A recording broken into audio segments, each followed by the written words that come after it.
अस्सलाम वालेकुम वरहमतुल्लाहि वबरकातुहू। मैं हूं आपका टीचर मलिक शाहज़ेब और आज के लेक्चर में हम ये सीखेंगे कि C++ में गो टू स्टेटमेंट क्या होती है। तो बेसिकली जो पुरानी प्रोग्रामिंग लैंग्वेजेस हैं जैसा कि असेंबली लैंग्वेज जो आप नेक्स्ट सेमेस्टर में पढ़ेंगे भी, तो इसमें लूप्स नहीं होते थे, इसमें जो है वो इफ़ एल्स स्टेटमेंट नहीं होती। तो इसलिए लूप्स और इफ़ एल्स स्टेटमेंट लगाने के लिए हम क्या करते हैं, एक लाइन से किसी दूसरी लाइन में जाने के लिए जंप की स्टेटमेंट यूज़ करते हैं। समझ आ गई। लेकिन अब हम C++ पढ़ रहे हैं और C++ में आपको पता है लूप्स भी होते हैं, इफ़ एल्स स्टेटमेंट भी होती है। इस वजह से जो गो टू स्टेटमेंट होती है वो हम यूज़ नहीं करते, क्योंकि गो टू स्टेटमेंट का काम ये होता है, जंप वाला काम होता है। इसका काम ये होता है कि आप प्रोग्राम में किसी भी लाइन पे जो है वो जंप कर सकते हैं। और इसको यूज़ ना करने की रीज़न ये है कि इससे प्रोग्रामिंग मुश्किल हो जाती है और कभी कभी इनफाइनाइट लूप लग जाते हैं जिससे प्रोग्राम हैंग हो सकता है। तो इस वजह से हम इसको यूज़ करने से अवॉइड करते हैं। लेकिन एक अच्छा प्रोग्रामर होने के नाते आपको ये आनी तो चाहिए, कभी किसी सिनेरियो में यूज़ करनी पड़ सकती है। तो चले आए 2-3 एग्जांपल्स करते हैं, उससे इंशाल्लाह इजीली आपको ये समझ में आ जाएगी। तो गो टू स्टेटमेंट यूज़ करके हम प्रोग्राम का ऑर्डर ऑफ एग्जीक्यूशन चेंज कर सकते हैं। मतलब कि हम प्रोग्राम में गो टू स्टेटमेंट को यूज़ करके किसी भी लाइन पे जंप कर सकते हैं। अब ये किस तरह से होती है, ये 2 तरह से हो सकती है। आप इस तरह कर सकते हैं, जहाँ पे आपने जंप करनी है ना, उसका नाम आप उसके ऊपर लिखें चेक, इस तरह करके, ठीक है, और उसके लास्ट में कॉलन लगाना है। तो प्रोग्राम आपको पता है ऊपर से नीचे चलता है, ठीक है। तो जब आएगा गो टू चेक तो प्रोग्राम आपका इस यहाँ से जंप करके जहाँ पे भी चेक होगा वहाँ पे जंप कर जाएगा। तो इस तरह करके आप गो टू स्टेटमेंट लगा सकते हैं। एक तरीका ये है कि गो टू नीचे हो और जहाँ पे आपने जंप करनी है वो ऊपर हो। जैसे फॉर एग्जांपल ये इस तरह प्रोग्राम चल रहा होगा ऊपर से नीचे, तो ये लेबल आएगा इस तरह नीचे चलते चलते, जब ये आएगा गो टू लेबल तो प्रोग्राम नीचे से जंप करके ऊपर आएगा। तो प्रोग्राम नीचे से भी जंप करके ऊपर आ सकता है और ऊपर से भी जंप करके नीचे आ सकता है। इसको हम एक एग्जांपल से जो है वो समझते हैं। तो ये आप देख सकते हैं मेरे पास एक प्रोग्राम लिखा हुआ है, सी आउट हो रहा है सिर्फ 1 2 3 4 5 6। तो चलें इसको एक दफ़ा एग्जीक्यूट करके देखते हैं। तो ये आप देख सकते हैं 1 2 3 4 5 6 इस तरह 7 तक जो है वो लाइंस आ रही हैं।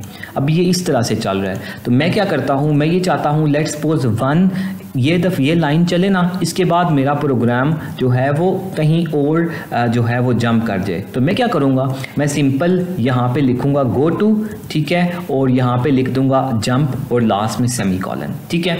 अब जहाँ पे भी जंप करना है ना, मैंने यहाँ पे इसको जो है वो लिख देना है। फॉर एग्जांपल मैं ये लास्ट लाइन के ऊपर लिखता हूँ यहाँ पे जंप और लास्ट में कॉलन, ठीक है। अब एग्जीक्यूट करता हूँ तो आप देखना पहले ये वाली लाइन चलेगी, उसके बाद ये वाली गो टू जंप, यहाँ से प्रोग्राम जंप करके यहाँ पे नीचे यहाँ पे आ जाएगा और इसके बाद जो भी कोड है वो एग्जीक्यूट हो जाएगा। तो चलें एग्जीक्यूट करते हैं। अब देख सकते हैं 1 1 और 7 7 सिर्फ 2 लाइंस आई हैं। तो इस तरह करके प्रोग्राम जंप करता है। ये ऊपर से हमने नीचे जंप की है। अब हम देखते हैं कि नीचे से ऊपर किस तरह से जंप किया जा सकता है।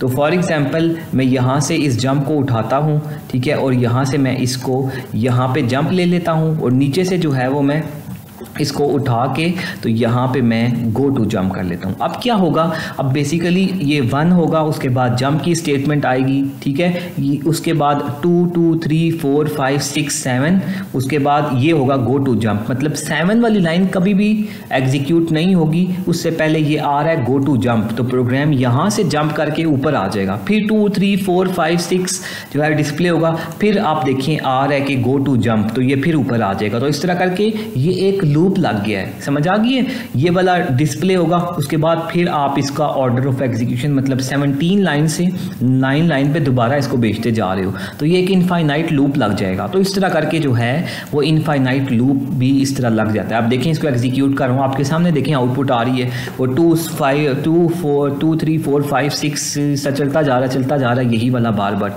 तो ये एक इनफाइनाइट लूप चल गया, लग गया, ठीक है। तो इस तरह इनफाइनाइट लूप भी लग जाता होता है। तो अगर आप गो टू स्टेटमेंट से लूप लगाना चाहते हैं तो वो हम किस तरह से लगाते हैं। आपको पता है कि लूप के अंदर एक INTI हम एक वेरिएबल बनाते होते हैं। तो ये हमने INTI इज इक्वल टू 0 एक वेरिएबल बनाया और ये जहाँ पे जो गो टू है ना इसके ऊपर हम लगाते होते हैं condition if I is equal to 0, ठीक है, तो गो टू जंप कर जाए, ठीक है। और एक और काम इसके अंदर हम कर रहे हैं, जैसे लूप के अंदर इंक्रीमेंट करते हैं ना, तो यहाँ पे मैं क्या करूँगा I++ कर दूंगा, ठीक है। तो ये किस तरह से चलेगा, I इज इक्वल टू 0 होगा, सबसे पहले तो स्क्रीन पे 1 1 डिस्प्ले होगा, ये जंप बेशक लिखा रहे 2 3 4 5 6 डिस्प्ले होगा। उसके बाद I इज इक्वल टू 0, अभी I की वैल्यू 0 ही है ना, ठीक है। उसके बाद I की वैल्यू 1 हो जाएगी और हम इस इफ स्टेटमेंट के अंदर आ चुके हैं। यहाँ से होगा गो टू जंप, तो यहाँ से प्रोग्राम हमारा जंप करेगा यहाँ पर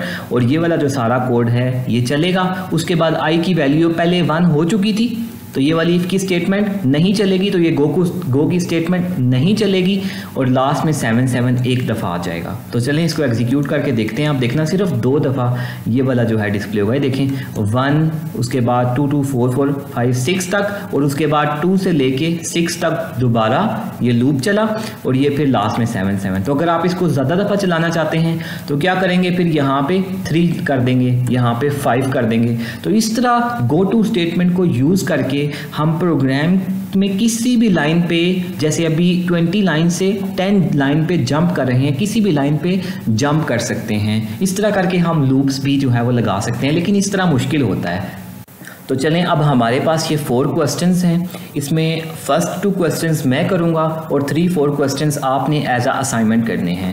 क्वेश्चन नंबर 1 है हमारे पास, write a program to input age from the user. User से आपने एज इनपुट लेनी है, ठीक है। तो सबसे पहले हम क्या करते हैं, अपने पास इंट एज एक वेरिएबल बनाया, सी इन करके यूज़र से हमने क्या किया, अपने पास एज इनपुट ले ली, ठीक है। उसके बाद क्या है, आपका प्रोग्राम ये कहता है कि if input is less than 18, अगर इनपुट 18 से लेस है, display you are not eligible and take input again, ठीक है। तो मतलब कि अगर तो उस इन एज को चेक करना है, अगर तो वो 18 से कम है, if age is less than 18, ठीक है, ब्रैकेट्स यहाँ पे हमने मैसेज डिस्प्ले करवाना है यू आर नॉट एलिजिबल, ठीक है, और एंड एल, और उसके बाद आपने इनपुट यूज़र से दोबारा लेनी है। तो दोबारा इनपुट लेने के लिए हम क्या करेंगे, यहाँ पर गो टू स्टेटमेंट लगानी है। तो यहाँ पे हम करेंगे गो टू और यहाँ पे लगाते हैं इसका नाम रिपीट और यहाँ पे हम क्या करेंगे, यहाँ पे लिखेंगे रिपीट, ठीक है, और ये कॉलन, तो ये हमारी जंप लग गई। अगर तो हमने 18 से जो है वो कम इनपुट लिखी तो वो दोबारा यूज़र से इनपुट लेता रहेगा, ठीक है।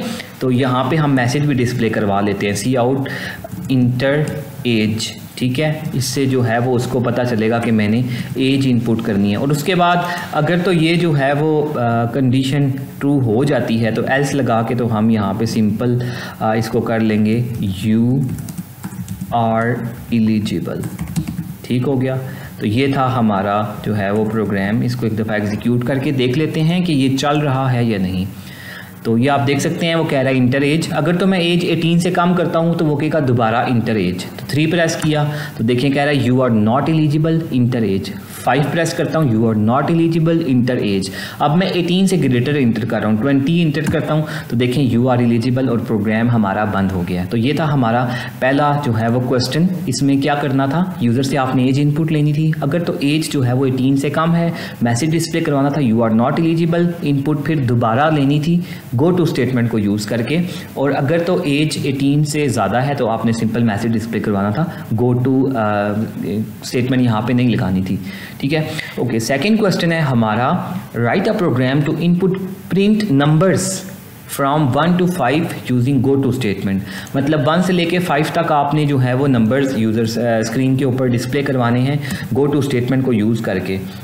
तो सबसे पहले अब देखिए यहाँ पे लूप लग रहा है 1 से 5 तक, ठीक है।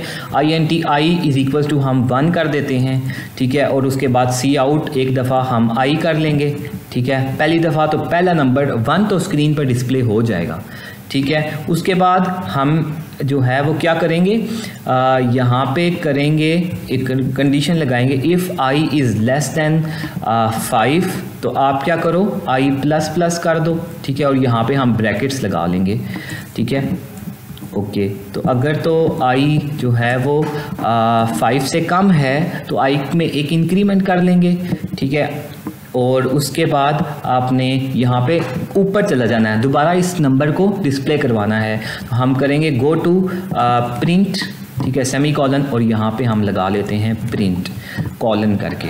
तो इससे क्या होगा कि 5 तक नंबर्स जो हैं वो गो टू स्टेटमेंट करके हो जाएगा। आप देख सकते हैं 1 2 3 4 5। तो बेसिकली हमने किया क्या है, हमने INT एक नंबर लिया है, उसमें 1 स्टोर करवाया है, और प्रिंट इसी तरह नीचे हो जाएगी लाइन, ठीक है, एग्जीक्यूट हो जाएगा।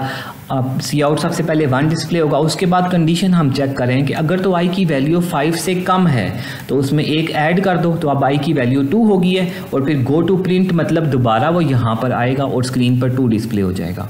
उसके बाद दोबारा वो चेक करेगा कि क्या i की वैल्यू 5 से कम है, अगर कम है तो i में एक इंक्रीमेंट मतलब 2 के बाद 3 हो जाएगी वैल्यू।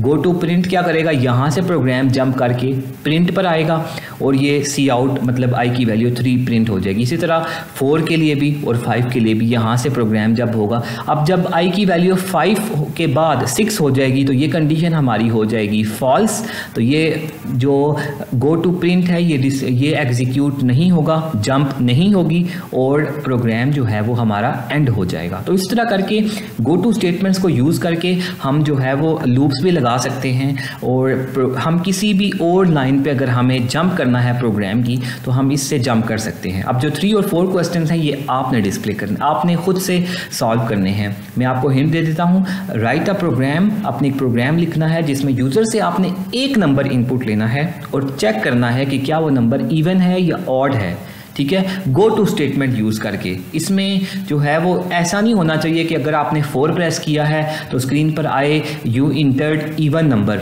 और उसके बाद आ रहा हो यू इंटर्ड ऑड नंबर, ऐसा नहीं होना चाहिए, ठीक है। ये इसमें एक छोटी सी ट्रिक है, इसमें जो है वो टोटल 3 गो टू स्टेटमेंट्स लगेंगी, ये आपने खुद सॉल्व करना है। उसके बाद 4 क्वेश्चन है, write a program to input 10 numbers from the user, user से आपने 10 नंबर्स एक अरे में स्टोर करवाने हैं, ठीक है। और ये थोड़ा सा ट्रिकी है, मैंने खुद थोड़ा सा मुश्किल थोड़ा सा इसको बनाया है ताकि आप इसको सॉल्व करें तो आपको भी थोड़े से प्रोग्राम जो हैं वो खुद से बनाना आए। फिर उसके बाद अरे में 10 नंबर्स इनपुट लेने के बाद आपने चेक करना है कि उस अरे के अंदर जो पहले 3 नंबर मतलब पहले 3 इवन नंबर आते हैं या पहले 3 ऑड नंबर आते हैं, गो टू स्टेटमेंट को यूज़ करके। इसमें भी हो सकता है कि 3 गो टू स्टेटमेंट्स लगें, तो ये आप लोगों ने जो है वो खुद देख लेना।